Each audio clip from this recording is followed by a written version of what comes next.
நீங்க நல்லா காமெடி இருக்கிற மாதிரியான ரொம்ப என்ஜாய் பண்ற மாதிரியான ஒரு என்டர்டெய்னிங் ஃபிலிம் பார்க்க நினைச்சீங்க அப்படின்னா இந்த படம் தாராளமா பார்க்கலாம். பாசில் ஜோசப், டொவினோ தாமஸ், டெலுலு இவங்களாம் நடிச்சு அருண் அனிருத்தன் டைரக்ஷன்ல ரீசெண்டா தியேட்டர் ரிலீஸ் ஆன ஒரு தமிழ் டப்ல அவைலபிளா இருக்கிற ஒரு மலையாள பிலிம் தான் அதிரடி. படத்தோட ஸ்டோரி என்ன அப்படின்னா, பாசில் ஜோசப் வந்து ஒரு இன்ஜினியரிங் காலேஜ்ல ரெக்கமெண்டேஷன்ல ஜாயின் பண்றாரு. அவரு ஜாயின் பண்ண அந்த காலேஜை பொறுத்தளவுல அகடமிக்ஸ் தான் ரொம்ப இம்பார்ட்டன்ட், ஸ்டடிஸ் தான் அவங்களை பொறுத்த வரைக்கும் ப்ரியாரிட்டி.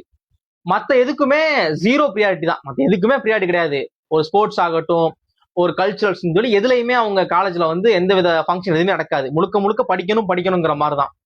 பாசில் ஜோசப்பும் அவரோட வயசு பசங்க என்ன பண்றாங்க அப்படின்னா, இதை வந்து காலேஜ் மேனேஜ்மெண்ட்டை பேசி எப்படியாவது நம்ம காலேஜ்ல கல்ச்சர்ஸ் நடத்தினோம்னா நம்ம காலேஜ் பயங்கரமா இதாகும், நம்மளும் நம்மளோட டேலண்ட்ஸை வெளியே காமிக்கலாம் அப்படிங்கிற மாதிரியான ஒரு இதுல இருக்கிறாங்க. எல்லாம் பேசி கடைசியா இந்த விஷயம் லான்ச் ஆகுறதுக்கே பாசில் ஜோசப் 4th இயர் வந்துடுறாரு. இந்த டைம்ல அவங்க நம்ம காலேஜ் கல்ச்சர்ஸ் நடக்க போகுது, அதுக்கு ஹெட்டா வந்து பாசில் ஜோசப் தான் இருக்க போறாங்கிற மாதிரி இது பண்றாங்க. அவர் வந்து ஒரு பெரிய செலிபிரிட்டியை காலேஜுக்கு இன்வைட் பண்ணி அவர் அந்த ஃபங்க்ஷனை கலந்துக்கிறார் அப்படிங்கிற மாதிரி பயங்கரமா அட்வர்டைசிங் பண்ணி அந்த ஃபங்க்ஷனே நல்ல ரீச் ஆயிருது அந்த சைட்ல. அந்த நேரத்துல லோக்கல்ல ஒரு பெரிய ரவுடியா இருக்கிற டொவினோ தாமஸ் கூட சின்னதா ஒரு கிளாஸ் ஆகி இந்த ஃபங்க்ஷனே டோட்டலா கொலாப்ஸ் ஆகுற மாதிரி, அவரை மீறி அந்த ஃபங்க்ஷன் நடக்குதா அப்படிங்கிற மாதிரி ஒரு சிச்சுவேஷன் போகுது.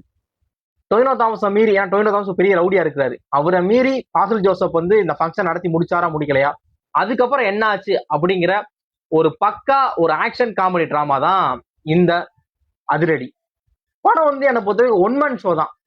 டொவினோ தாமஸ் இருந்தா கூட அவர் கொஞ்சம் லேட்டா தான் படத்துக்குள்ள என்ட்ரானதுக்கு அப்புறம் அவருக்கான ஹை இருக்கெல்லாம் ஓகே. ஆனா ஃபர்ஸ்ட் ஹாஃப் ஃபுல்லா பயங்கர ஃபன்னு படம். சிரிச்சு என்ஜாய் பண்ணேன். இப்ப லாஸ்டா யோசிச்சு பாக்குறப்ப இந்த படத்துக்கு முன்னாடி எந்த படத்துல இவ்வளவு சிரிச்சு என்ஜாய் பண்ணோம்ங்கிறத தெரியல, ஞாபகத்துக்கு வர மாட்டேங்குது. அந்த அளவு படத்துல ஃபன் இருக்கு. பாசில் ஜோசப்லாம் ஒரு சரியான நடிகன். இந்த ஆள்லாம் படத்துல சின்னதா லவ் ட்ராக் இருக்கு, அதான் அப்படியே கேரி பண்ணிருக்காரு.